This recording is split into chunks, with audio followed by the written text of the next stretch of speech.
তো এগুলো হাতের আঙ্গুলের মাধ্যমে করতেছি, ঠিক আছে? তাহলে কি বলবে? হাতের আঙ্গুলের সাহায্যে যে কাজ দেখানো হয় তাকে মুদ্রা বলে। বলো তো, আর তোমাদেরকে কি বলো, মুদ্রা কাকে বলে? বল।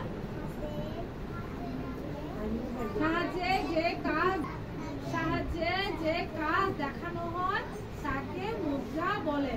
পিউ বলো, সুধা, পিউ বলবে না, বলো পিউ বলো। হাতের আঙ্গুলের সাহায্যে যে কাজ দেখানো হয় তাকে মুদ্রা বলে। আমরা কি বলি না মুদ্রা দেখো, মুদ্রা দেখা? তাহলে মুদ্রাগুলো কি আমরা পায়ে দেখাচ্ছি, আর পায়েরও মুদ্রা আছে, কিন্তু বেশিরভাগ কি হাতে, ঠিক আছে? আচ্ছা শুনো, এই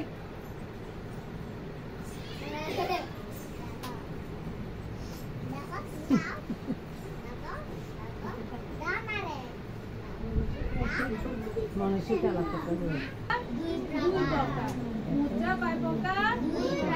প্রকার কি কি? সংযুক্ত মুদ্রা, অসংযুক্ত মুদ্রা। কি কি? সংযুক্ত মুদ্রা, অসংযুক্ত মুদ্রা। সংযুক্ত মুদ্রা কাকে বলে? আমাদেরকে তাকাও লগ্ন। সংযুক্ত মুদ্রা কাকে বলে? সংযুক্ত মুদ্রা, আমাদেরকে তাকাও।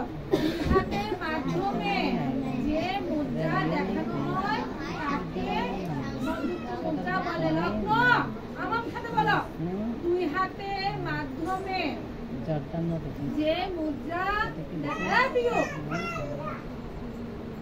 বলো, দুই হাতের মাধ্যমে যে মুদ্রা দেখানো হয় তাকে সংযুক্ত মুদ্রা বলে। যেমন পুষ্প, মৎস্য, অঞ্জলি, তারপর আর কি?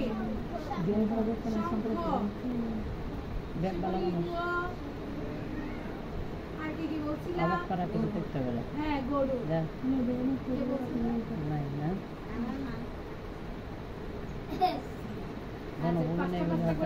ঠিক আছে?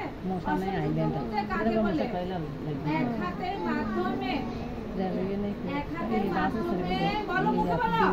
এক হাতের মাধ্যমে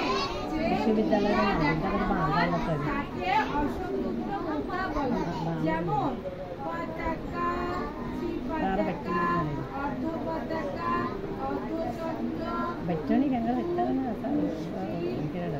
ঠিক আছে? পাঁচটা গোলায় সূচি দেখাও।